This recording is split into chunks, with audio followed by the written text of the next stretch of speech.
你好啊，點樣咧？分享你嘅故事，咁自己嘅人生。好嘅。係咁嘅，小燕姐姐啊，你呢邊咧可唔可以幫我咧連一下我老公上來啊？點解？即係我呢邊咧，我有好重要嘅事想同佢講啊，你可唔可以幫我連下佢咧？有咩好連？有咩好講咧？我想同佢講咧，我真係好愛佢噶，我想同佢好好咁生活啊！我都應承咧，同個 BB 咧做親子鑑定啦。唔係啊，我想問下你咧，你連上嚟想表白定係點樣？係表白係咪？今日係一個好特別嘅日子。我發個電話俾你咧，你可唔可以幫我打個電話俾佢啊？即係我有啲事咧，我想同佢解釋啊。係表白定係解釋？唔係啊。係咁嘅，我而家咧，其實咧同我老公之間咧就有好多嘅誤會。你將佢連上嚟啊，好唔好啊？我將佢電話俾你，我唔該你啊。唔係，我係咁我都唔知道咩事。我隨隨便便同人哋傾偈嘅話，會好搞笑喎。有人話你出咗軌，我直播間嘅人話。因為咧，我打電話過去咧，佢唔聽啊。咁佢點解唔聽咧？我 BB 仲細，唔可以冇咗爸爸咯，一直都唔聽我電話。即係你可唔可以幫我聯繫上佢咧？係咪佢出咗軌？我唔該你啊，好唔好啊？因為我今日去揾佢咧，佢都唔想見我。其實我同佢之間咧真係有誤會。點解唔想見你？因為我哋之間有好多誤會咯。啲誤會好重嘅咩？好深嘅咩？其實係有啲嘅，即係我想同佢解釋清楚就冇事噶啦。但係佢咧就唔聽我電話，又唔見我，所以我就點解佢會唔聽你電話唔聽咧？佢誤會我咯。誤會你好深嘅咩？嗰個誤會算係有啲咯。有啊，華華有啊，開心。咁但係我唔知道咩事，我都唔知道同人哋講乜嘢噶。喂，你連個咪上嚟啊！我拉你傾下偈啊，咁樣會好唐突噶喎，其實。你聽我講先啦，係咁樣嘅，即係我同我老公咧結咗婚之後咧，咁咧我老公咧就去佢嗰個舅父嘅藥房度幫手噶。咁我同佢咧就屬於係長期異地分居啦。咁就所以我咪就喺同我閨蜜一齊出去玩嗰陣時咧，就識咗個男仔。咁因為嗰個男仔嘅父母咧，其實對我真係好好嗰隻噶。咁佢當我咧就係好似親生女咁樣樣。我同你講啊，小燕姐姐，我其實咧我由細到大咧就喺一個單親家庭度長大嘅，所以我見到佢哋對我咁好，我又喺嗰度附近度做嘢，咁所以我咪住喺佢屋企咯。咁點解你要住喺佢屋企啊？咁我喺嗰度附近啊嘛，做嘢啊嘛，佢哋對我好好。你住喺你個閨蜜屋企定係住喺嗰個男仔屋企？嗰個男仔嘅屋企。你點解要住喺個男仔屋企嘅？咁我頭先都講啦，就係話我喺佢屋企附近嗰度做嘢啊嘛。咁而且佢阿爸阿媽對我好好。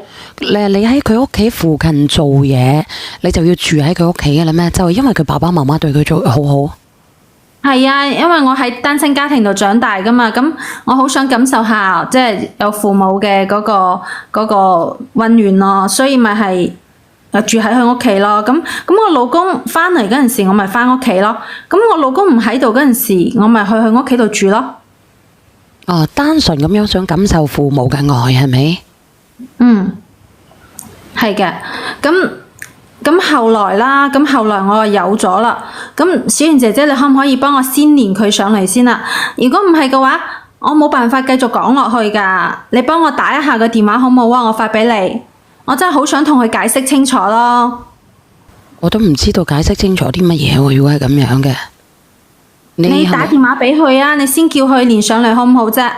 我真係打咗好多電話咧，佢都唔接啊。咁你係咪出咗軌啊？咁你先連上嚟先啦。我同佢解釋一下，我冇啊。你回關咗我先啦。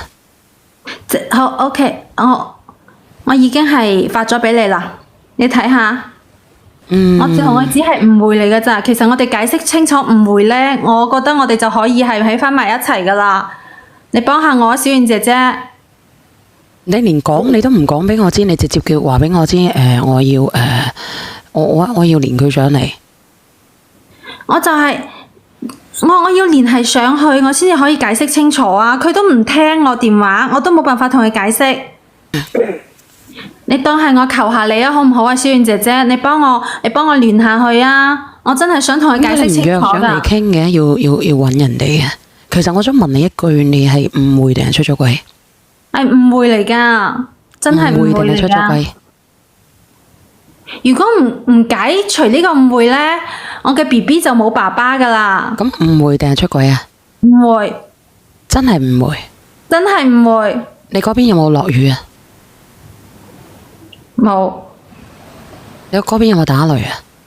冇，出太陽啦！咁大個太陽。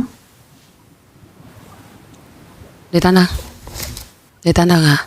好，睇睇，我都唔知邊個係你。我發俾你啦，已經。你等等我都唔知邊個係你。你不如直接叫佢連入嚟用好過啦，你自己。佢唔聽我電話，如果佢聽我電話嘅話，我早就同佢解釋清楚啦。我去揾佢，佢又唔見我，所以我只能夠求助你啊，小燕姐姐，你幫下我啊，好冇啊？我真係實在係冇辦法啦。你等等先。喂，係咁樣嘅，我叫小圓姐姐啊，我係做嗰個抖音情感欄目主持嘅。你好，請問有咩事啊？哦，係咁樣嘅，有個女仔呢，我而家開緊直播嘅，有個女仔呢，佢話佢連咗入我直播間，佢話呢，有啲事呢，就同佢老公發生咗誤會。你係咪叫國輝啊？係啊，係我啊。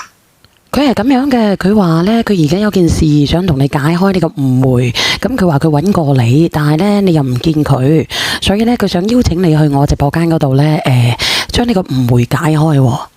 有啲嘢想同你解釋清楚喎。個女仔係陳杏芳啊？係冇錯。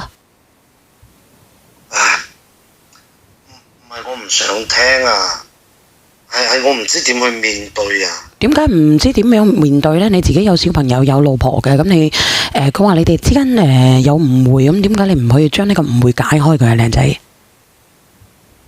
唉，即係我都唔知點同你解釋，即係個頭青 BB 咁，你應該明白。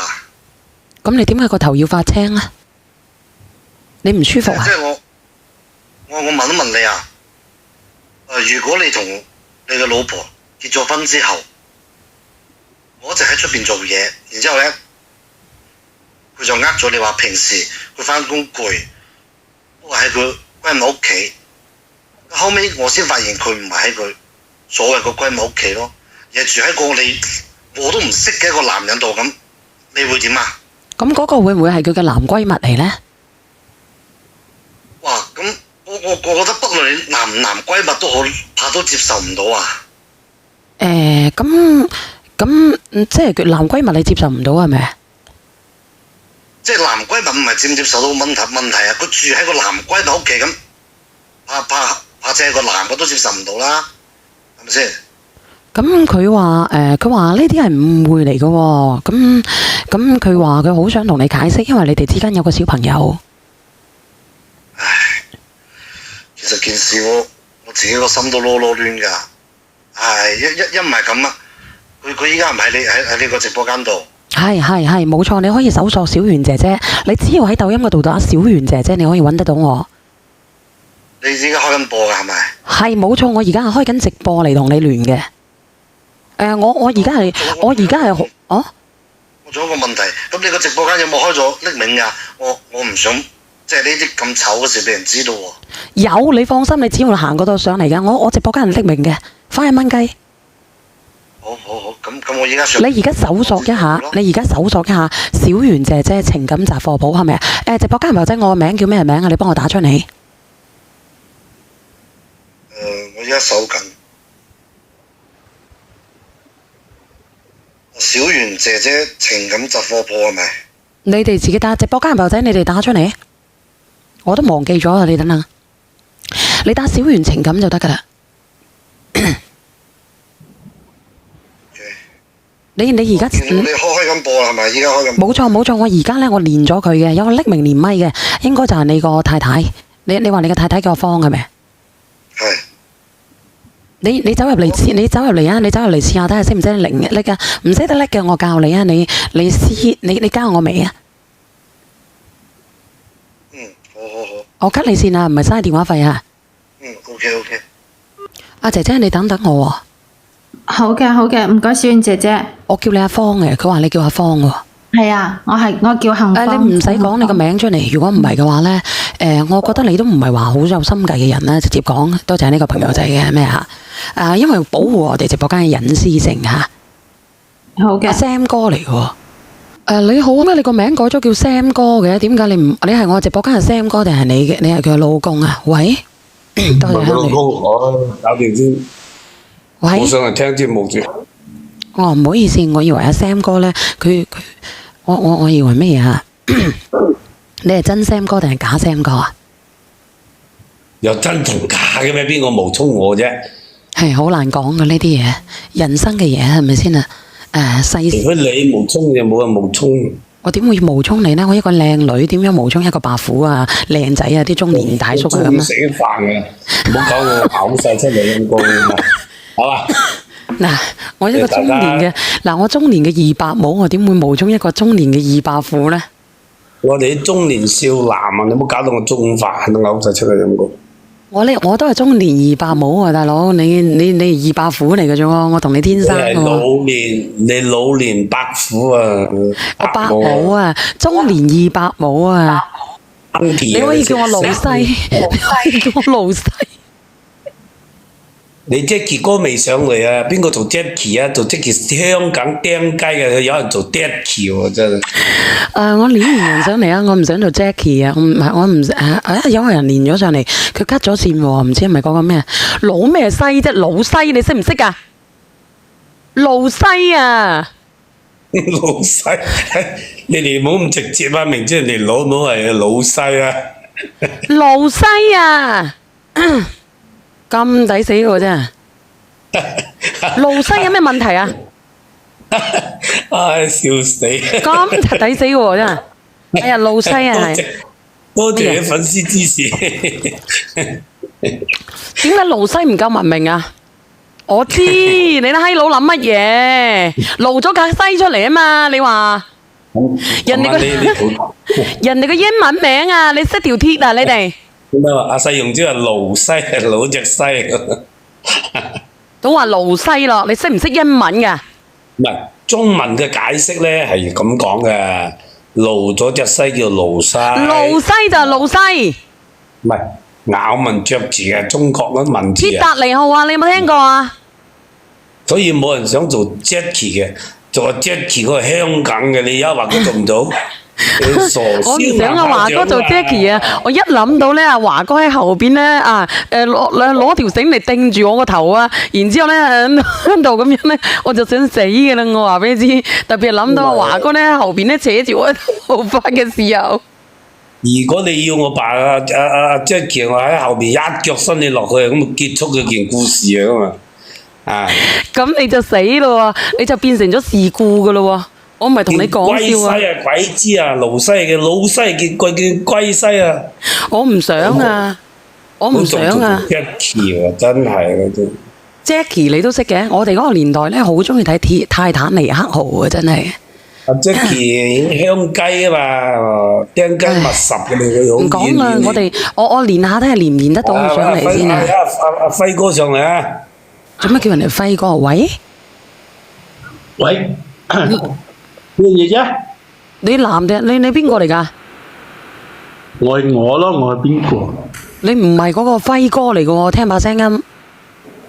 我先冇呢種老婆。我哋唔阻止人哋。佢唔係你嘅先生嚟喎，嗰隻嘢。喂，唔係啊，姐姐啊，係佢嘅先生，係佢嘅先生突死咯。我倒數第一咪嗰個係，我聽得出佢把聲音嘅。你好啊，傑啦，唔係你好啊，輝。喂，你好，你就係啱先俾電話我個小圓姐姐啊？係，你睇下。咁即係依家我老婆都喺度，係咪咁嘅意思啊？唔好意思，係啊，你太太喺度啊，你太太阿芳啊，嗰個杏芳喺度啊，阿芳啊。國輝，你做咩唔聽我電話啊？我都已經去揾你啦，你仲想點啊？我仲想點？我真係唔知點面對你啊！你可唔可以俾我冷靜下？有咩誤會啊？其實你哋之間，你想點冷靜啊？而家個仔咧喺我媽度啊！我哋好翻好唔好啫？個輝好唔好啫？你嚟接我同埋個 BB 翻屋企好唔好啊？你唔好話一下就叫你老公原人哋先將個經過嘅過程講俾你聽，咁人哋先幫到你，咁你老公先解開個心結。你一上嚟其實你哋之間有咩心結啊？冇可能。唔係阿輝啊，我想問下你咧，你同佢之間有咩心結啊？同你太太？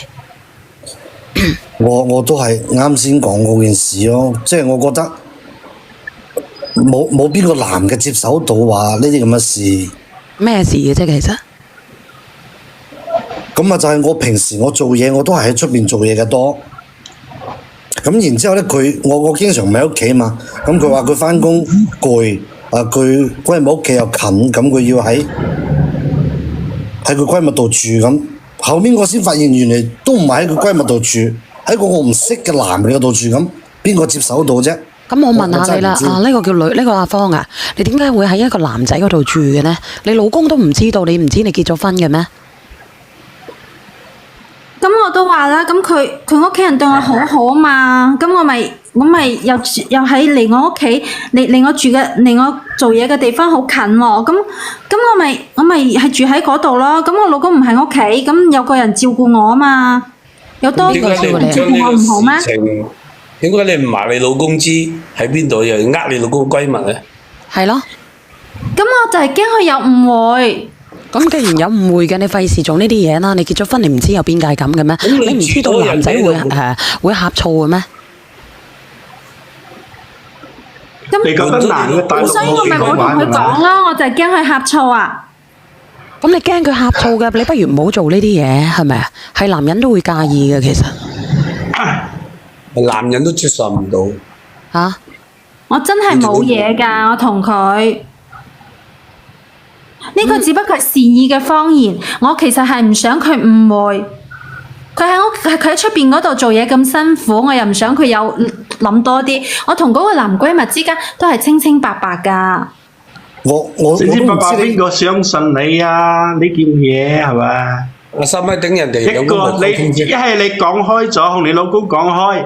你老公同你老公講開，你男閨蜜嗰度好近，你要翻嚟。俾人哋兩公婆講先。係啊，你講下先，你兩夫妻講下先，因為我都唔知咩事嘅啫。咁其實個輝，你仲想我點啫？我都同你講啦，我願意做親子鑑定啦，我真係冇呃你㗎，我真係冇對你唔住㗎。即係其實你理我好唔好啫？我覺得依家即係已經好大嘅問題啦。你即係啱先你講嘅，你話你同佢清清白白咁，我係想問啦。嗱，依家小圓姐姐喺度，依家就有兩個大哥喺度講緊咁，有邊個男嘅可以接手到，同埋佢相信你講嘅清清白白咧？咁阿 Sam 哥信嘅喎，定係下邊個男仔？我唔信，我絕對唔信。下邊個男仔？如果我老婆係咁做咧，即刻招佢走。佢哋過夜都唔俾佢喺出邊過夜嘅，我嘅幾嚴格。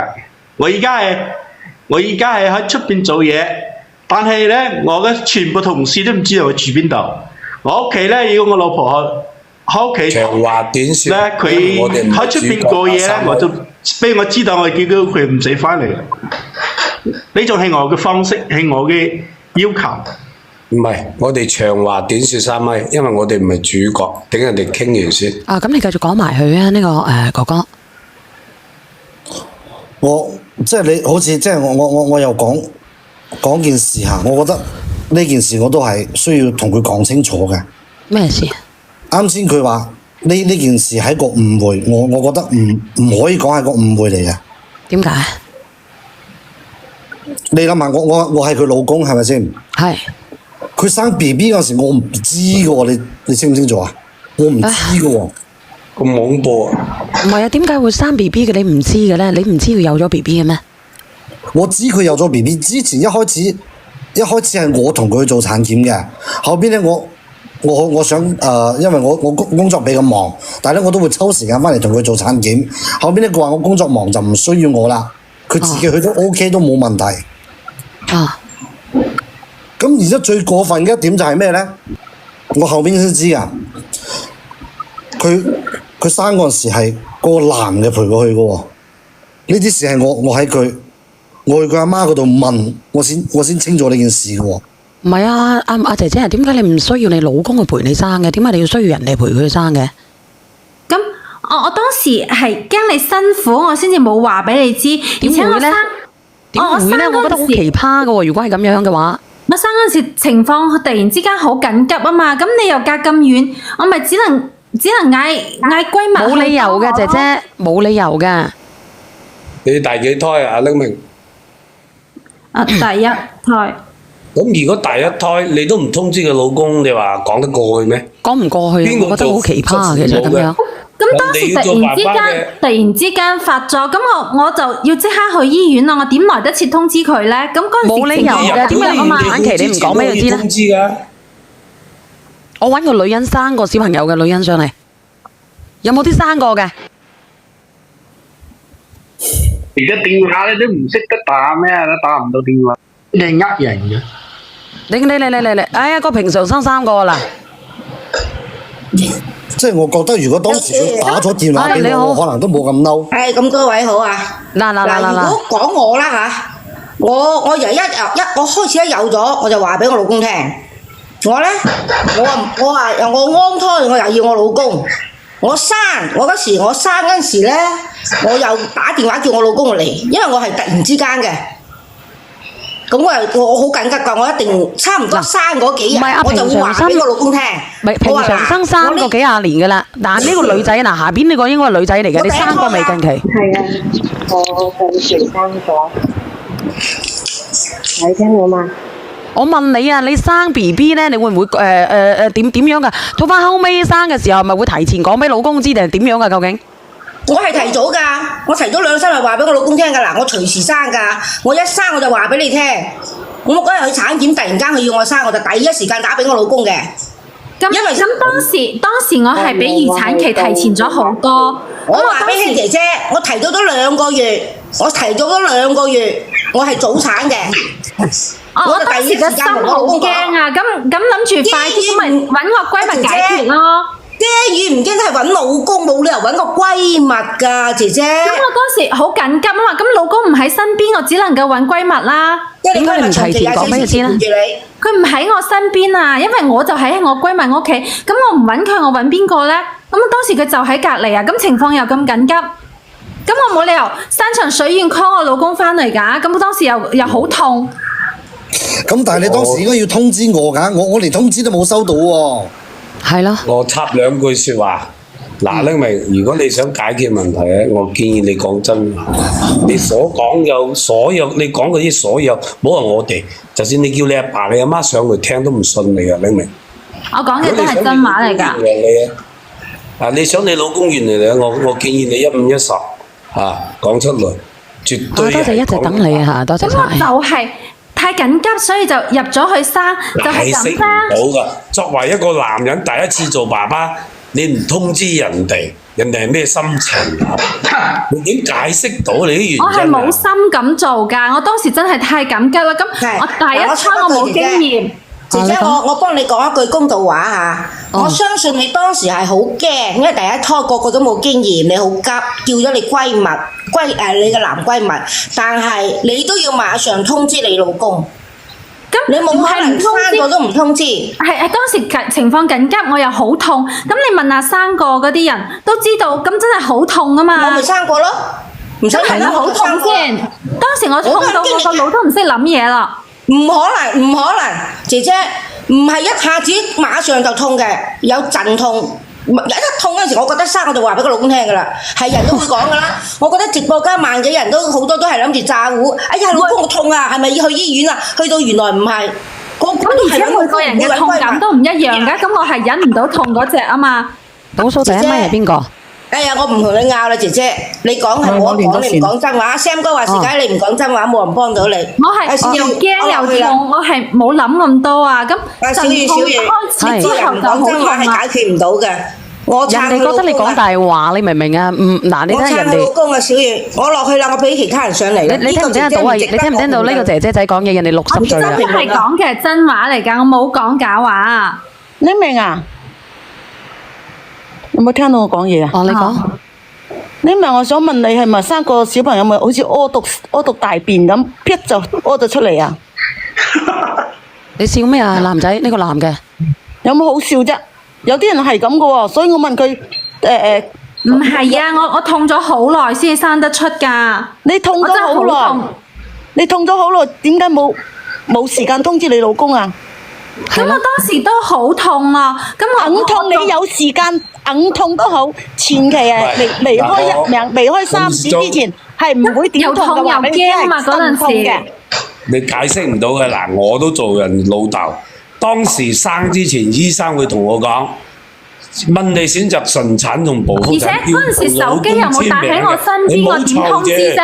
你冇嘈住，你絕對要老公簽名嘅，你入院生仔，因為佢要問係咪隨便簽都得㗎？簽名其實要簽名，因為如果佢話係難生咁解，絕對要老公簽名嘅。呢個男仔點解佢冇簽你個名咁點生嘅？其實你哋聽我講句話先，聽我講句話。當時我最嬲嘅一點，你知唔知係咩啊？咁啱先個大哥講嘅，生嗰陣時係要家屬簽名噶嘛，係咪先？係啊。而個家屬簽名都係寫住佢嗰個男閨蜜個名啊，唔係我個名啊。點會咧？你咁即係如果我唔喺度，咁你話俾我知邊個簽我嘅名，我唔喺度，你話俾我知啊。咁你咁講嘅話，一定要老公簽。咁人哋嗰啲單親媽媽咁咪冇老公，咁咪唔可以生咯？點解唔可以自己簽啊？你咪喺度打橫嚟講啊！嗰啲有家屬簽名㗎嘛，可以自己簽嘅。我剖腹產就試過，順產就試過，可以自己簽，除非你難產就要家屬簽名，呢樣嘢係可以嘅。不過咧，我生就10年前生啦，唔知依家嘅規矩係點我就唔知。以前10年前咧，我就唔需要嘅，係我自己簽名同意就得啦。咁到底要邊個簽嘅？其實講真嘅。情況咁緊，等你翻嚟可能生咗啦，你離我咁遠。如果話係話做嗰個咩即係話打胎啊呢啲嘢啊，就係要本人簽名先得㗎。如果話係生可以自己順產㗎，話俾你知，生都可以自己。我生2個，一個順產，第一個順產，第二個剖腹產，我都自己簽嘅。我老公喺度，但都冇要我老公簽名嘅呢樣嘢。咁到底邊個簽嘅？其實而家呢啲生細佬哥嘅，一直喺嗰度產檢，佢可以去簽名。本人簽都得嘅，我就以前，不過我10年前講真，我個仔最細嗰個仔就14歲啦，但係我自己簽嘅，生2個我自己簽，雖然我老公喺度都冇叫我老公簽名嘅。阿晶啊，你係咪生個小朋友啊？晶係咯，咁係我自己簽㗎。你冇家婆嘅咩？冇家公嘅咩？佢哋死鳩咗啊？點解你咁講嘅？咁唔可以叫家婆家公去㗎？咁一定要叫個男閨蜜去㗎？佢講大話咧！如果你咁講，我哋又唔係一齊住。嗱，我建議你阿輝哥，你考慮清楚啦。佢唔肯講，你就真係唔好原諒佢啦。咁你冇老豆老母㗎？你老豆老母上咗天堂㗎？你哋咁講嘢嘅咧咩？我第一次，咁我哋咁佢就喺隔離，我唔揾佢，我唔通去揾遠㗎？咁當時咁緊急。咁你唔識打120㗎？然之後叫你老豆老母過嚟㗎？你唔使狡辯啊，陳幸芳！我呢啲我之前我了解清楚㗎啦，個名第一個係問你先㗎，你唔簽名先叫家屬簽名㗎。而且我唔明點解你唔叫你媽簽名？冇出聲，聽問個男仔講。簽名點解啊？我同你講，就算個 BB 點早產都好，醫院知道㗎。你生出嚟係點樣，醫院全部冚唪唥都知㗎，你去醫院查下咪得咯。阿男仔，你想講啲乜嘢啊？男仔？我當時我去了解清楚㗎啦。首先醫生佢個底點佢會問佢㗎，佢簽唔簽名？佢唔簽名先叫家屬簽名㗎。咁佢唔簽名，咁佢阿爸佢阿媽都喺度㗎，點解唔叫佢阿爸阿媽簽名，要叫嗰個男嘅簽名啊？我21年喺花都剖腹產嘅，全部冚唪唥都要我老公簽名，我自己仲要簽咗好多張，點可能唔使自己簽嘅啫？冇錯啦，我鄉里都講啊，一定要老公簽嘅。咁然之後咧，呢個名咁重要咩？我我仲要係37週加2生嘅，我都算早產，仲要入咗個 B B 仲要入保溫箱，你一切指標喺嗰個出院小結裏邊有寫住㗎，咁就知到底係咪早產㗎啦？講真話啦，咪就係你講真話。你每一句説話反正我記得係我簽名㗎。嗱，唔好，呢樣我哋唔好糾結邊個簽名我覺啦得。重要嘅點喺邊度咧？就係呢明你講你痛硬痛都好，第一時間你自然反應嘅會打電話俾自己老公，就算個老公喺外地做嘢都好，你第一時間你生之前你都會第一時間都會打電話俾你老公，就算你老公未趕喺你生之前翻到嚟，但係佢生之後，你都第一時間應該通知你老公。就呢一點你都講唔過去，唔好話邊個簽名嗰啲，每個地方可能每間醫院唔同，但係我生兩個都唔使我老公簽名嘅。但係呢個自然反應嚟嘅，嗰個係你老公，係你嘅親近人，嗰個係個 B B 嘅爸爸，你係必須第一時間反應係會通知佢嘅。你哋第一時間會諗到邊個嘅生細路哥？老公啊，通知。好緊第急，我會諗到一時間邊個啊？諗老公，第二時間諗自己阿媽家婆嗰啲咯。你嗰間咩醫院嚟㗎？唔使攞你哋嘅結婚證去錄檔案㗎，唔使建檔㗎。係你最後尾個咪啊！咁你辦遺產卡嗰時已經有你老公嘅所有資料嘅姐姐。係啊。你辦遺產卡㗎嘛？你3個月都要辦遺產卡㗎嘛？點解可以唔係老公簽名嘅？嗰度有顯示過佢老公嘅名啊，即係佢嘅男閨蜜簽佢老公嘅名㗎。咁呢樣唔知呢樣就所以每個間醫院唔一樣。你呢一樣嘢，我覺得我可能會有啲嘢講啦。咁我問依家喺度嘅各位大哥大姐，你哋幫我評一評理先。佢都喺人哋屋企住咯，係咪？而且佢第一時間佢諗到嘅都唔係我。係咪佢生細路哥？我作為老公，我唔知，即係可能我呢個老公都唔知係咪真嘅老公。哦，然之後佢嗰個男閨蜜知道喎，咁我覺得可能佢老公嗰個男閨蜜先係佢老公，都唔係我。咁我當時真係情況緊急啊！咁我係咪唔等你翻嚟我就唔使生呢個 B 啫？咁我當時咁你起碼都要通知人哋做老公啊！唔使講嘢，姐姐，你講大話。你而家呢個通知有咩可理由？你生仔，人哋做老豆嘅唔通知，你肯定第一時間通知你契家佬。你講得過去咩？離婚啦，輝哥，你啲女人掟我出去。我係女人，我都贊成呢樣嘢。我贊成 Sam 哥講呢句。既然1米嗰個老婆啊，你唔既然上到小院直播間，你都唔坦誠，你點要求你老公原諒到我？同大家同為女人，我都話俾你知，我都唔相信你講嘅話，你講唔過去㗎。大家同為女人，如果你想解決問題，你必須係到依家你誠實，你老公原唔原諒你係另外一回事，但係你上到呢個直播間，你就要誠實。我當時生之前又咁痛，生完之後又咁虛弱，又咁攰咧，你唔通知你老公情有可原。第一胎你都唔通知人哋做老公嘅，人哋第一次做老豆你唔通知人哋，佢叫你個孫奸夫去簽名，傻咯，我都知道啦。生完點虛弱啊？生完就喺嗰度可以玩手機。我之前有同阿輝我一生完我即時就可以玩手機，你唔好呃我咯。只不過係提前咗，我有同佢講過我嘅預產期㗎。你啱提前，你去醫院途中係咪要通知你老公？你去醫院途中係咪要通知你老公？你打個電話都冇力咩？我哋幫我問我酒店，我可以叫你家夫打電話通知你老公同翻我老公好過。你明啊？我問個問題，你係幾點開始痛嘅？痛咗幾耐時間係再生？我痛咗6個鐘。痛咗6個鐘係咪一痛就開到10指啊？哦。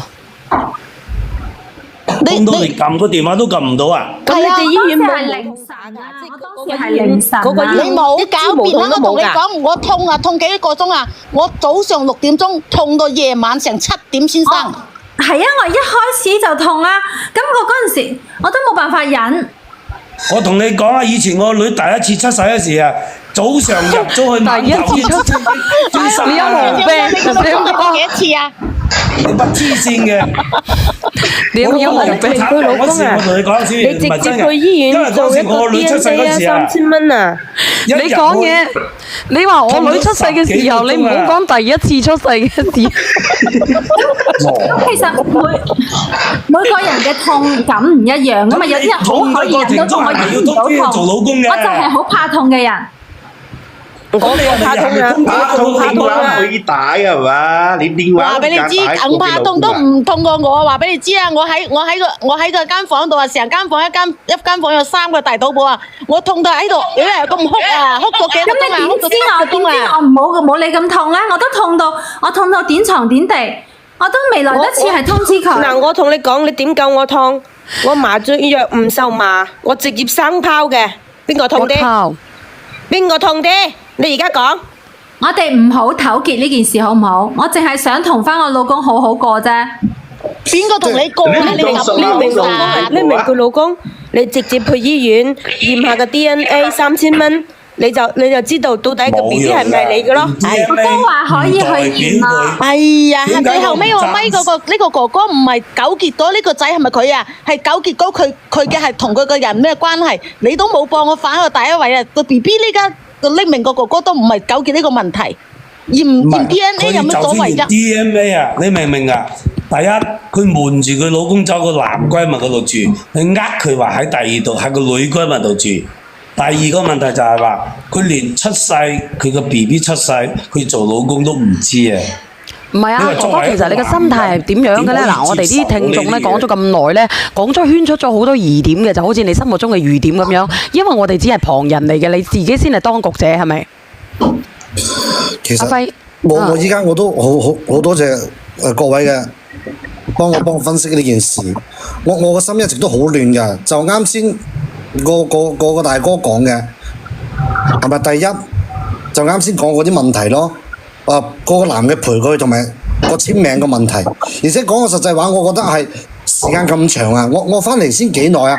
咁你話有咗個 BB 咁，我自己我都唔敢相信係咪我嘅？其實我都抱有懷疑嘅態度啊！嗱，我俾個意見你啦，輝哥。咁其實可以驗㗎，係唔係都可以驗嘅？唔係，我同阿輝哥講幾句，就算驗到呢個 BB 出嚟係你嘅。你就盡父親嘅責任，仲係要嚟呢個女人絕對係出咗軌，乜都瞞住你嘅，就係即係話意思有咁啱得咁巧，呢個 BB 係你嘅，但呢個女人絕對係背叛咗你。我完全贊成張哥講嘅嘢，完全贊成啊！有咩理由個 BB 出世唔通知做老豆？你真係可以隨便驗啊，輝個 BB 真係你㗎，你信我好唔好啫？你真係信我，我都應承咗可以驗啊！咩叫我真係可以隨便驗啊？我當時一開始呢件事啱啱知道嗰時，我當時叫你去驗啦。嗰時點解你唔同意啊？依家你又喺度同意，你依家又係咩意思啊？就算驗唔到個仔係自己嘅，我儲翻個仔，我養大個仔，我都唔要呢個老婆。唔係啊，你嘅意思即係話一開始你要求驗嘅，佢唔願意係咪？係啊，一開始我提出話去驗㗎，佢話唔制啊嘛。咁點解你一開始唔制啊？我為你生兒育女，你就懷疑我當時真係好嬲啊！你反而嬲人哋，咁人哋有冇諗過你老公嘅感受啊？生仔嘅我覺得佢好似喺度侮辱緊我咯，你走到男人屋企住。咁你點解而家又應承驗呢？如果應承驗嘅話，佢依然喺度侮辱緊你嘅喎。如果係咁樣，我同你講，小圓姐佢喺度強詞奪理。點解呢？我話俾你知點解佢依家願意驗啊？因為我同嗰個仆街已經打過電話啦。唔好講呢兩個話嚇，如果咪封㗎，唔好講呢兩個字。我知道你呢，男兒有淚不輕彈，屈喺個心裏邊係咪？係，我依家好複雜啊！我個心我唔知點。即係你同個男仔啊，同佢個朋友去通過電話。係啊，我同嗰個人已經通過電話㗎啦。佢已經同個細路哥已經係驗咗啦。個細路哥唔係人哋㗎，所以人哋依家要抨佢扯啊！哦。佢之前佢同我講過，嗰陣時佢佢係佢未婚㗎。依家個仔發覺唔係佢啊，咁人哋唔抨佢扯，抨邊個扯啊？哦，你點解話俾人哋知你未婚嘅咧？呢個女仔。咁我覺得婚姻狀況冇必要同佢講啊嘛。咁既然咁 friend 嘅，點解你唔同人哋講清楚咧？喂，我覺得搞笑喎！你身為你閨蜜都唔知道結咗婚未啊？點稱為閨蜜啊？係咯。咁呢啲嘢，我覺得冇必要講啊。點解冇必要講？我問你，點解冇必要講啊？阿倒數第一咪應該嚟知道㗎。啊如果係咁嘅，係我啊。都唔講都知道呢啲嘢㗎嘛，死咩講嘅？閨蜜倒數第一咪你喎。講嘢啊！倒數第一咪。係咯，之前我聽到嗰陣咧，我想同嗰個匿名嗰個男嘉賓講啊，應該係你老婆去嗰個男閨蜜嗰度，佢應該係簽名咧，就以為係佢自己應該嗰個哥哥罰10分鐘。佢講錯嘢。係佢個仔嚟嘅，所以咧就佢去簽名，就唔通知佢老公。應該係嗰個仔唔係佢個男閨蜜嘅，應該係咧，佢就唔會同佢老公一齊嘅。所以我就想打俾你哋，就係咁樣講。喂，佢應該係嗰個男仔講錯嘢，啱先。我都話啦，唔能夠爆呢啲咁樣嘅粗嘅。呢個男仔喺邊度啊？連翻你上嚟啊！呢個男仔應該10分鐘啊，小英佢。你都係覺得係咪？應該會10分鐘，因為佢講得好遲啊。仲有即係嗰個第一買嘅嗰個啊，你老公懷疑你嘅時候，點解你仲去簽埋你老公去你男閨蜜嗰度咧？你而家已經懷疑咗你噶啦，你仲要做埋你男閨蜜嗰度？而家你就呢種嘢咧，你就係好搞完地唔爽嘅，邊個男嘅都唔爽嘅。呢個男仔喺邊度啊？呢個男仔封10分鐘好似話，佢講咗係咪？係啊。嗰個方同喺度啊嘛，一米。俾一乜嘅佢？嗰個女人應該喺度。呢個方啊，同你老公依家。佢講咗乜嘢啊？嗱，你咁樣啦，我同你講句啊，如果係咁嘅，到依家咧，你唯一最後掹嘅，你就要誠實啦。如果你唔誠實嘅，邊個救唔到？大話中人女人啊，真係。到依家講佢煩唔煩，你都講唔過去㗎，真係。你話嗰個係你閨蜜，之後閨蜜又唔知你結咗婚。仲要去人屋企住，你以咩身份去人哋屋企住啊？閨蜜啊？佢阿爸阿媽問呢個係邊個㗎？我閨蜜嚟嘅，成個大肚婆去你屋企住，講唔過去㗎，姐姐。喂，我真係好誠實㗎，你信你成個屁咩誠實？大拋喎！定咩實啊？本身佢都行去啊，同嗰個男閨蜜啊，起碼一齊話拍拖，咁住埋一齊，有咗口就以為佢男閨蜜嘅，使乜佢男閨蜜喺度驗個身體，驗個口個 BB 啦，唔係佢啦，跟得嗰個匿名佢老公話齋，驗過唔係佢，而家攀佢走，佢揾翻佢老公接盤，唉，嘥咗閪氣喎！嗰啲女人係我半夜我攀佢走喺度咧，我哋做乜錯啫？我咁誠實，你都話我？你食咩實啦？大家女人好心下你啦。你等下先啦，不如連埋佢上嚟先啦。仲有你哋都成群癲雞嚟嘅。你嗱又封號噶啦，咁樣死火啦！唔夠你癲到去到隔離嗰度住。幫我上個福袋啊！幫我上個福袋就。喂，係你好啊，係咪阿輝啊？係啊，小圓姐姐係我啊。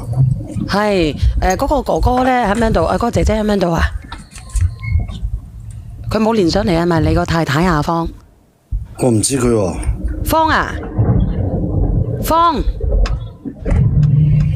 大話方唔係方啊，方啊，我唔係佢啊。我喺度。係你好啊，呢個叫做輝龍水產嘅輝哥。嗱，正話先啊，佢嗰個叫阿輝啊，佢個輝係假輝啊。即係嗱，你聽我講啊，佢已經露晒馬腳喺度啦。係個女嘅定係個男嘅？其實嗰個就唔係閨蜜嚟㗎，佢做出嚟㗎，而且佢係通過係講冇老公去同佢好似拍拖成就係咁啊。後尾就出現問題啦，發現咗佢有老公，然之後呢就即係佢就證明佢驗咗之後證明係唔係佢就嗱，你頭先嗰個輝啊嗰個啊嗱就係嗰個原因㗎啦。啊，佢一直都係唔係閨蜜嚟嘅，一直都已經佢落咗好耐㗎啦，已經同即係我估計佢同你都差唔多㗎，係嘛？而家已經踢穿晒啦，已經穿晒波喺度啦。其實嗰個男仔啊，阿輝啊，你喺邊度啊？喺度。其實嗰個男仔啊，我估計嗰個男仔你係咪同佢通過電話嘅？嗰個男仔係咪唔知道佢係有老公嘅？其實佢一樣俾人錄咗嘅啫，可能當你太太係男朋友嘅，可能女朋友嘅。冇做。佢當時佢同我講，佢話佢同佢係正常拍拖，佢問我係邊個，一開始問我嗰時，我話我係佢老公，佢話有乜可能啊？佢同佢都已經同居啦，唉，真係講起身又覺得我都唔知點講啊，唉，好煩。嗱，咁呢個就係阿芳，咁你係咩意思啊？阿芳，你又話閨蜜，咁而家人哋係你男朋友嚟嘅喎，人哋係以男朋友嘅名義去同你交往嘅喎。佢做出嚟嘅唔係閨蜜嚟，一直都帶住好似拍拖，佢話佢自己冇結婚嘅，你信唔信啊嗱？最後爆咗箍之後呢，就嗰個男嘅就即係去出現嗰份嘢，佢就一出現問題驗咗唔係佢嘅呢，佢就踢佢啦，踢佢波呢，佢就諗住執翻而家個老公，我話俾你知啊！如果係嘅呢，如果假如驗到係嗰個男朋友嘅呢，佢就踢而家個老婆波噶啦，冇得傾噶啦。兩個問題噶啦，叫離婚噶啦。係唔係啊？其實係唔係啊？呢個13680嘅朋友仔，你等等下。嗱，你問問嗰個輝，問係咪佢原理啦？嗱，佢保證同佢交接嗰陣時，佢絕對話自己係單身嘅，冇認過係有老公嘅。咁到底係咪咁樣啊？阿芳，你到底係咪咁樣去覆人哋啊？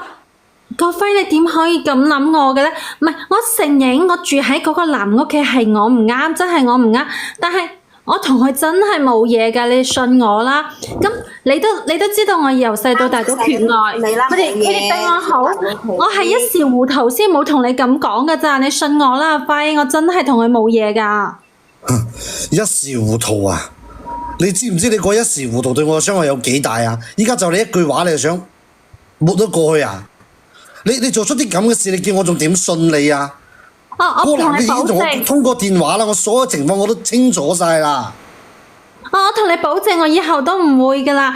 我願意用行動證明個 BB 真係你噶，阿輝，你信我啦。你做完親子鑑定你就信我噶啦，真係。梁仔啊，梁仔，你快啲走入嚟啊！梁仔，你咪同我再講咩親子鑑定啊？梁仔，快啲走入嚟啊！快啲啊！之前我講嗰陣時，你又直接發晒爛渣咁，依家人哋同我仔已經做過啦。我想賴屎啊！你依家先同我講話，你想做？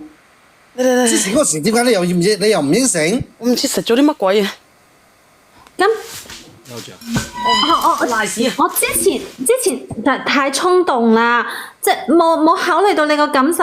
但係我而家真係知錯啦！我真係想挽回翻我哋屋企㗎。你可唔可以為咗個 BB， 為咗我哋之前嘅感情，你可唔可以原諒我啊？可唔可以接我同我 BB 翻屋企啊？我真係知錯啦！我想問下咧，如果假如你老公出邊住喺另一個女人屋企，你唔識個女人屋企，你得唔得咧？你得唔得先？你當全世界傻嘅，你真係。你依家就喺度同我喺度講咩感情啊？只要佢哋係清清白白嘅，我可以接受啊！我都話啦，咁如果你老公住喺人哋如果住喺一個你唔識嘅女人屋企，咁啱好個女人又有咗，你信唔信你老公清白啊？都話咗我可以去做鑑定咯。你依家咁理直氣壯講話可以做鑑定，係因為嗰個男人已經鑑定咗唔係佢噶嘛？就係咯，膝頭哥都諗得到啦，仲話費用我大佬，你唔好當啲成年人係傻先得㗎。你冇欺負老實人啊！你仲喺度同我講話曾經嘅感情啊？你住喺人哋屋企嗰陣時啊，你有冇諗過我哋嘅感情啊？你有冇諗過我喺出邊咁辛苦喺度拼搏，我究竟為咗啲乜啊？你有冇諗過？我真係知道錯噶啦，輝，我真係知錯噶。即係呢個月，我真係諗咗好多，我知道自己就犯咗大錯，但係我真係好愛你噶，輝，都好愛呢個屋企。你可唔可以俾個機會我呢？我真係知錯啦，可唔可以俾一個機會我呢？我真係可以用行動證明噶。你唔使再講啦。其實我覺得，當你住喺個男嘅屋企嗰陣時，呢件事就已經係定局噶啦。我真係知錯噶，你可唔可以原諒我啊？我真係好想同你解釋，真係我知道係我唔啱，我住到佢屋企，但係我同佢之間淨係得就係朋友關係㗎咋。我心入邊由始至終淨係得你一個啊！你咪再同我講咩朋友啦？你問一問啊！嗰啲冇仲錄過新疆嗰啲草原啊！你問大家，你話係朋友，你點信啊？哇！住喺人哋屋企喎，個細路哥出世咁大件事喎，我咩都唔知喎。哦，唉，我真係冇辦法再信你啦。有個朋友真係冇可能啊！唔係嘅，我當時真係驚你知道我住喺佢屋企之後，即係會嬲咯。我真係好驚，人哋會嬲，冇話俾你知㗎。我真係好清清白白㗎，個細路都係你㗎。我而家知錯㗎啦，真係呢個成個月我都日日都喺度後悔。我嗰個係善意嘅謊言咋，阿輝。你唔使講啦，如果你同佢真係清白嘅話，點解佢會幫住個細路哥去做親子鑑定啊？唔係佢後悔嘅話係後悔乜嘢啊？你點解而家先後悔咧？你之前點解唔識得後悔嘅？我咪就知道，我諗咗好多，我而家先知錯咯。我知道我當時係一時糊塗㗎咋。我當時就諗住有人照顧下我，咁你都知道我係一個單親家庭長大㗎，咁我係好缺愛，我先至會做出啲咁糊塗嘅事㗎咋。阿輝，你原諒我啦，好冇啊？你又成日都唔喺我身邊，唔係濫交嘅藉口，缺愛唔係出軌嘅藉口。我真係冇啊，冇出軌啊。咁點解你話缺愛嘅？咁缺錢嘅話，咁係咪可以去咩行嗰啲可以去搶啊？因為佢頭先講咧，佢講到話佢係缺愛啊。我真係好驚咧，我身邊冇人喺度咁咋，我真係冇其他嘢啊。你話你驚身邊冇人喺度，好冇其他嘢。咁我出去拼搏，我究竟係為咗啲乜啊？我係想為咗以後啲生活可以俾到更好嘅生活你同埋細路哥㗎咋。咁你又係點做？你點對我㗎？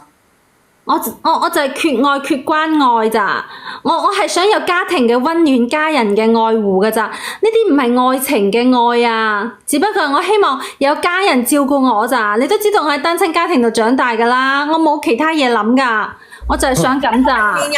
一個成年人需要人日日照顧咩？你話唔係愛情嘅愛喎？唔係愛情愛，點解嗰個男嘅會同個細路哥去做親子鑑定啊？你咪再講咯，唉！當全世界都傻嘅，我真係好渴望有家庭嘅關懷啊！呢啲都唔係藉口嚟㗎。關懷咯，真係淨係想有人照顧下我咋？咁我唔通我想有人照顧下我都有錯咩？你冇錯，你點有錯呢？你想人照顧啫嘛，只不過錯嘅係我啊嘛，我唔喺度陪你啊嘛，喺你心中你咪就咁諗嘅啫。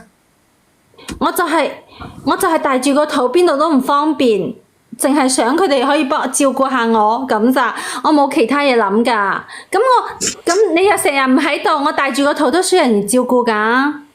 咁你當時你唔同我講，所以我咪揾佢幫手咯。阿姐姐，我想問你一句，嗱，我就問你一句啫，你同你嘅男閨蜜有冇爬過山？冇爬山嘅，唔係，我就想你親口承認同你男閨蜜有冇爬過山？冇。哦，你同你男閨蜜冇，你同你嘅男閨蜜係冇爬過山，點解你男閨蜜要攞你個仔去做 DNA？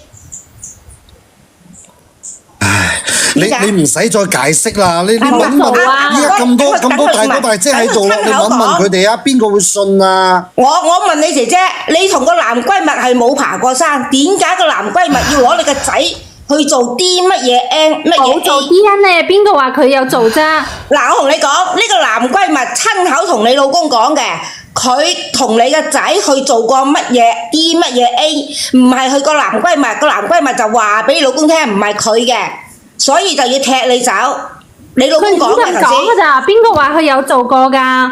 佢亂講啲乜啊？我依家有個電話，需唔需要我依家打電話俾佢同佢？你喺度同佢講清楚啊！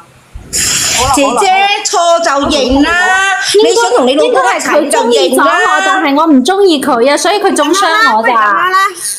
連埋你嗰個男閨蜜上嚟啊！係啊，連埋呢個男閨蜜上嚟啊！你要唔要連啊？即係搞到阿輝誤會我啊！唔係啊，你等姐，等我。想問，仲有一樣啊，小圓，我好想問一樣嘢，阿姐姐，你個男閨蜜屋企有幾大？佢間屋有幾大？佢想阿輝同我分開，想追我咋？哇，好假，姐姐你，我問你啊，你個男閨蜜屋企有幾大啊？有幾多個房啊？幾多廳啊？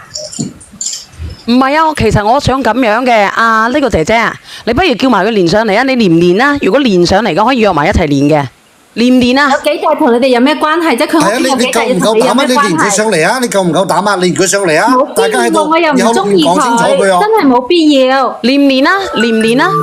我唔中意佢啊，住埋一齊淨愛阿啦可以輝啊！呢個阿國輝哥，你不如你打俾佢嗌嗰個人連上嚟啊！佢呢個你呢個老婆肯定唔敢嗌佢上嚟嘅，你嗌佢連啦，你敢唔敢啊？陳芳，你敢唔敢啊？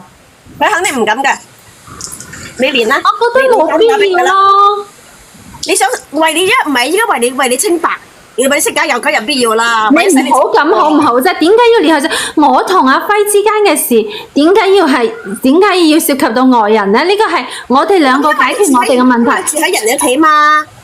咁但係連埋佢啊都會中傷我噶佢，而家係解決我哋兩個問題，佢而家係恩愛承受啊！如果恩愛承受，我早就受啦。唔係姐姐，你承唔承認你出軌過啫？你等等先，我問下呢個叫熊貓先，熊貓你好啊。哦，你好。哦，你識佢嘅係咪？我想問下輝哥，依家件事其實好清楚噶啦，好清楚噶啦。如果你老婆即係話當佢係有，你接唔接受佢？我覺得我接受唔到咯。我想問一問，咁呢個兄弟熊貓，你兄弟你講講啊！你如果係呢件事發生喺你身上，你會點處理啊？我個心好亂，我諗唔到啊！呢啲嘢我諗唔到啊！我會同你講，呢種女人一刀了地，一刀了地，真係嘅，冇用嘅呢個女人啊！點解呢？因為你喺出面做嘢咁辛苦，你又平時可能你哋交流即係話講嘢比較少咯，或者佢反正件事呢已經發生咗啦，你接受唔到咪後面嗰啲事慢慢去爭咯，睇下點樣爭咯。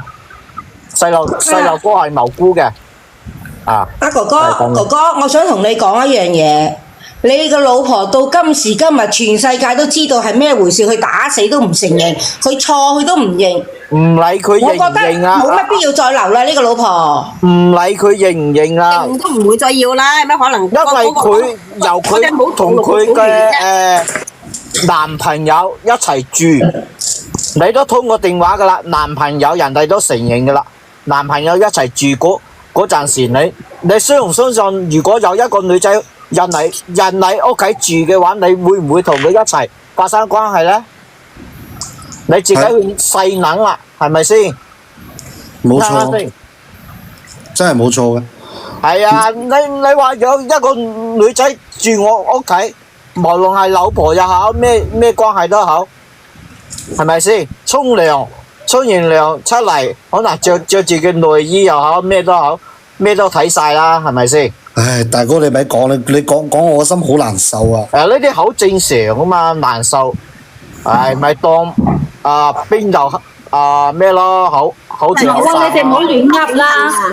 我呢啲絕對唔係亂噏，我呢啲絕對唔係亂噏，係一個難都哥哥仔，你嘅心態係點樣呢？你連咗上嚟呢，其實呢個姐姐仔佢咁樣嘅，嗱，好多人同你分析過，咁你自己呢亦都唔係一個蠢仔嚟嘅，係咪？我依家我就係想連埋佢嗰個咁嘅所謂嘅閨蜜上嚟咯，咪大家以後露面講清楚佢咯。唔使連啦，佢上嚟肯定中傷我噶。咁你咁樣咪想逼死我啊？輝。咁你而家係咪想逼死你呢個？咁要唔要連啦？你哋話要唔要連呢？直播間嘅朋友仔。我覺得如果我覺得連上嚟講清楚最好。係咯，連上嚟啊，一齊講清楚啊，好唔好？係啊，我都覺得連上嚟啱啊！你對我做啲事，邊個可以接受到啊？算啦算啦，小月落啦，你唔好自己如果我係冇事嘅，我係同呢個男閨蜜清清白白嘅，我一定叫個老公連上嚟還我清白。但係呢個姐姐真係你㗎，輝哥係人都知咩事啦。我哋去做個鑑定咪知咯，點解要涉及到外人呢？做咩鑑定啊？依家呢個講好明顯啦。咁呢啲事係喺你個外人屋企發生㗎嘛？點解唔涉及到外人呢？其實我覺得呢個女嘅依家落唔落去都唔緊要，你可以直接連呢個男嘅上嚟，然之後三口裏面講清楚咯。算啦算啦，我唔同你哋講啦。我今日係想嚟嗌，想話要同阿輝復合嘅，你哋一個一個，然後咁真係癲㗎，你哋真係癲婆嚟㗎。你唔承認錯，我唔認啦，人哋癲咩？人哋講嘅全部都事實嚟㗎，你自己做錯事你都唔認，做錯事你都唔肯認，我喺度狡辯。佢唔夠膽啊！呢個阿輝啊，真有屎咪唔敢咯。輝啊，小圓姐姐，佢唔夠膽啊！佢唔夠膽啊！唔夠膽就離婚咯，就係呢句話講晒。咁小圓姐姐，我因為我睇下揾個時間，我睇下幾時連佢上嚟，你再連阿陳紅芳上嚟咯。我想講兩句，輝哥。唔係啊！呢件事都仲咁樣啦，你仲去糾纏啲乜嘢啊？其實輝哥你唔使咁激動㗎，佢唔揀你，你冇彩佢咪得咯，費事浪費咁多時間。輝哥，你聽我講兩句，就算你和好咗，你生都有一條履行嘅。阿輝係咪喺度15-16啊？其實我想問下你個心。唉，小圓姐姐，我個心依家囉囉攣啊！我都唔知應該點做啊！咁即係如果冇其他人嘅參雜嘅話，咁個仔已經同佢做咗個鑑定，唔係佢嘅，咁即係個仔係我嘅。咁但係佢又做咗啲咁嘅事，唉，我唔知點去面對啊！小圓姐姐。都好啦，你嘅餘生係會有呢條刺㗎。輝哥，你嗰個仔幾大㗎？啱姐姐啱出世啊！依家個仔係啱出世啊！我同你講幾句啦。我曾經唔係啱出世咧，如果係你自己嘅仔咧，就好好帶下佢得啦。老婆唔要可以娶喎。你我 Sam 哥，你講啊。係，我同呢個阿輝哥講幾句嗱。實質聽咗咁耐咧，實質你呢個老婆所謂老婆嘅係揾緊水泡。因為你講過佢個男閨蜜驗咗後咧，就唔係佢，所以俾人掃佢出門。佢依家係逐個嚟揾，應該講你呢個老婆係唔只有2個男人，連佢自知呢個 BB 嘅老大係邊個佢都唔知。唔係啩，Sam 哥你咁講喎？絕對係啊，輝哥。你講你連下上嚟好大劑喎，哥哥唔係講笑嘅，你自己諗清楚喎。我唔係去嚇你，我唔想你話。聽到呢啲説話難過，但憑我直覺呢個女人係揾緊水泡。你驗咗之後，亦都有可能唔係你。其實咧，你不如咁樣啊！唔係啊，我想問下阿輝啊，你不如咧先去驗下睇下係咪你先啊，定係點樣啊？好啊，不過我都係想講句啊，小圓姐姐，其實我覺得啱先阿 Sam 哥講嗰啲。我心入邊我都有諗過係咁樣個可能㗎，只不過我覺得係好大事，係好大可能，輝哥喺埋一齊咁耐啊，對個老婆嚟㗎，咁我自己都唔想諗到佢咁衰啊，你知唔知啊？唉，反正我個心真係囉囉攣啊！點解我咁樣講你？唔係我想打擊你，因為開頭你話去同佢驗，佢唔肯嘛，係咪？係啊。咁佢唔肯嘅情況下，證明呢個 BB 係以你冇可能嘅。絕對佢係唔係啊 ，Sam 哥，我認為咧就係一開始佢以為嗰個男嘅咧，嗰個小朋友係嗰個男仔嘅，後尾呢個男仔同你打咗龍通之後咧，佢又以為咧呢個小朋友咧係你嘅。係啊，依家咪就咁情況咯。咁小姐姐，你話我依家應該點做啊？咁如果係你嘅，你就應要負起做父親嘅責任。至於呢個女人你要唔要嘅，你自己衡量。呢個女人就冇要。咁即係依家我去同個仔做個你同個 B B 驗咗佢先，驗咗 DNA 佢先。之後咧，個仔你想要翻又好，驗咗都好，你可以同佢嚟然之後咧，你睇下點樣去攞個撫養權咯。你如果想要就，如果唔想要咪俾佢咯，咪係啊，咁始終都係自己我付出咗咁多，係咪先啊？始終都得翻個仔啩？你今年幾大啊？你嘅咁如果又係你嘅，你想要撫養權，咁你咪同佢爭咯。咁翻嚟，如果你係唔想爭嘅，唔想對住啲細路仔嘅，你咪俾撫養費咯。係啊，我想問下你，你今年幾大啊？如果細咧，我今年佢攞唔到30歲啊撫養權嘅。嗱，佢今年30歲啦，32立啦，30歲㗎啦。係啊。我老公35歲先，我老公35歲佢仲後生咧。係咯，仲後生，你仲有好多次機會啊！我老公35歲先做老豆。係咯，人哋個老婆依家即係去同個 B B 做咗個鑑定先咯。有人話嗰個評論員專教人分妻。即係做鑑定嘅時候，你偷偷地去，冇俾你老婆知道。我曾經你偷偷地去知啦。有些少同你嘅故事差唔多，但係咧我都有諗過離婚，但係我查得出呢啲證據，查得出證據。嗱，有人話啱先有人話咧，你啲評論員專教人哋分咩妻啊？有個人話㗎。你一樣米百樣人，我哋站喺角度去真理嘅角度去講，唔需要睇咁多嘢。嗱，咁我又想問你啦，咁如果你個老婆係咁樣咧，我冇教人哋啊。我哋係代表我個人嘅觀點，與直播間冇任何關係。我都話我想嚟同阿飛哥講，我只不過將呢件事實嘅來龍去脈提醒阿輝哥。呢個女人呢係揾緊水泡，因為阿飛哥親口講咗，呢個閨蜜驗咗之後唔係佢掃佢出門，所以先鬧阿輝哥再去重複再去驗，證明呢個女人，我好肯定呢個女人係唔止2個男人。好難講啊呢個嘢。但係阿 Sam 哥，你諗呢個呢，我之前我都諗過，但係我又覺得可能佢嘅時間上面佢唔知。佢冇咁多時間啊！係，即係話我哋唔好去憑猜測輝哥。到咗今時今日，即係話大家都攤開嚟講，你就聽大家嘅意見。呢個等好，呢個直播間都唔知拆散咗幾多個家庭。阿董好，你等你老婆連上嚟咧，你知死我話俾你知，等好。我話俾你知啊，等好。嗰個等好日日都喺度唱衰直播間咧，使咩？嗰個有乸生冇乸教嘅，使咩睇咁多？呢個等好，你我日日拆散，我問你，如果你個老婆係咁樣嘅，你要唔要得落啊？董好，我話俾你知，等好。佢都有乸生冇乸教嘅，使咩睇佢咁多？我哋唔好去講佢，我呢個等好話俾你知，你肯定係暗戀我㗎啦，你個死嘢。睇佢咁多啫，你係咁講啦，飛哥，先驗咗個 B B 先，到底呢個 B B 如果係你嘅，你盡咗做父親嘅責任。啱啱講，如果真係確實係你嘅，但係我相信你都會唔接受到個老婆。事實你老婆每一句説話都係假嘅，佢依家係揾緊水泡。假如你一驗唔係你係你 B B 嘅，佢又會揾下一家，真係嘅。我希望呢個故事到時你驗咗之後都上嚟。係啊，可以連下上嚟講下咯。如果你如果上嘅話，順便咧話埋俾我知咧，呢個小朋友到底係你嘅定係唔係你嘅？如果唔係你嘅話咧，唔係你嘅咧，我祝你有個新嘅開始。你一話連佢個閨蜜，佢死口唔敢認咧。係佢即刻走咗啊！閨蜜仲唔知道佢好多嘢，佢驚佢閨蜜喺直播間爆嗰啲嘢。如果正常嘅話嚇，如果正常嘅話，佢係咁樣嘅。如果正常嘅話，佢話你連啦。如果有人屈你噶嘛，你連啦，你即刻同佢連。肯定會咁樣嘅，係啊，正常人係咁樣嘅。其實大家講嘅我都知，不過，我冇咁嘅勇氣去面對咁嘅嘢啊！因為依家就呢啲事，我都個心已經囉攣啦。冷靜一段時間先咯，輝哥。阿輝哥，你啱先我問下你啊，我想問你啊，你係你喺邊度做嘢㗎？你話？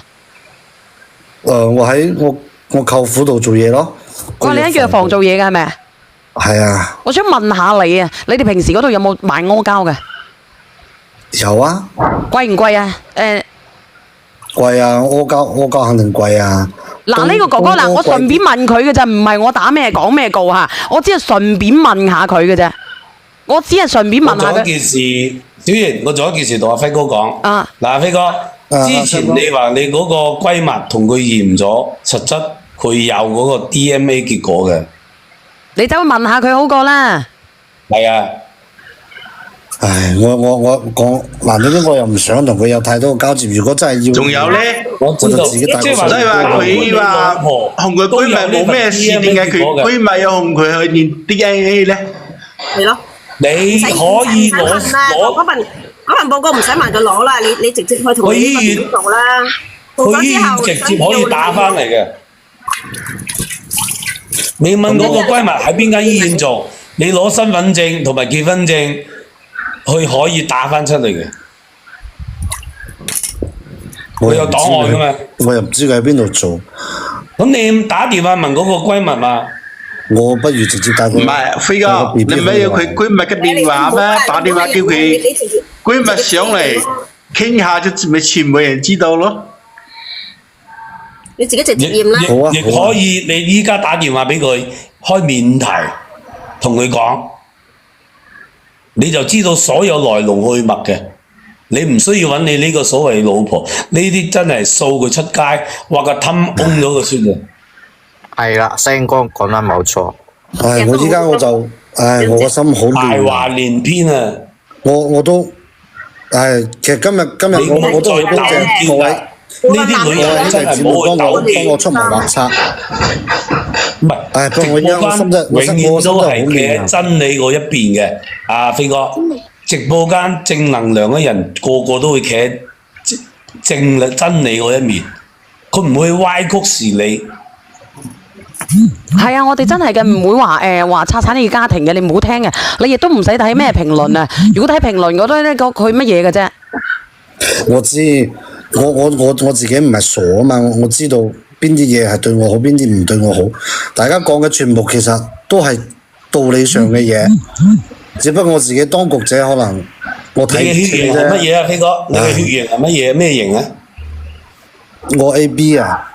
你 AB 型咁，你嘅 BB 就有可能好驗嘅，因為 O 型咧就大部分都好易嘅。AB 型，你老婆係咩型啊？個 B 咯。哦 ，AB 型同 B 型生出乜嘢，你自己可以有搜索下嘢嘅，嗰個血液，個型號屬乜嘢？佢出世你個 BB 都有個血型出嚟嘅。醫院一出世咧，個 BB 出世紙嗰度都有咩型嘅，你攞張出世紙係睇到嘅。嗯。其實我覺得最簡單嘅就係點解佢講啲説話咁大話？因為我個女出世嗰時，我老婆入咗去產房係早上，佢食錯嘢，真係養真係入去5點零啲，早上5點幾入去，差唔多10幾個鐘先生，所以我好清晰係要簽名。個醫生嗌我去同我解釋，到底你選擇係順產或者剖腹產。個醫生講到我都唔知識選擇到底順產好仲係剖腹產好嘅。佢話順產係喺以前嘅角度叫九死一生，剖腹產又點，講到我真係六神無主嘅。就單憑佢生仔唔通知你呢件事啊，就已經係坐實咗佢出軌啦。有冇可能？後尾佢唔係話，我都知。後尾佢唔係話要真心對你啊，以後冇做這種事啊嘛。呢句話又係大話。我而家個心好，我個心好亂啊！冇亂啊！你係立定心水，你該做嘅就係一件事。到底驗問呢個仔係咪你嘅 BB 係咪你嘅？係你嘅，你就盡做父親嘅責任，跟住好好養大佢。另外揾個好嘅，俾佢做媽媽。呢個女人你唔適宜啦。佢唔值得你去嗱，我想多謝阿 Sam 哥。拆散你哋，但係佢確的而且確俾我嘅感覺，我可以話佢出面除咗你唔知有2個男人。唉，得啦，Sam 哥，我明噶啦。我依家我靜一靜，我消化下先，我睇下到時候大個。希望你冇咁介懷，因為好多人都係站喺你嘅角度去講出呢啲真理。係冇錯，你驗下咯。咁算姐姐我都落咗先啦，我想靜一靜先啦，我心好亂。OK， 希望第日有機會你上嚟將呢個結果連上同我哋講。係，你可以匿名嘅，冇人知道你私人嘅。係，冇人匿名嘅。你可唔可以唔好落住我問呢個問題啊？你喺藥房做係咪？係啊。我想問下你咧，你哋平時賣嗰啲屙咩膠點賣？嗰啲要500-600蚊1斤喎，嗰啲又。1斤啊？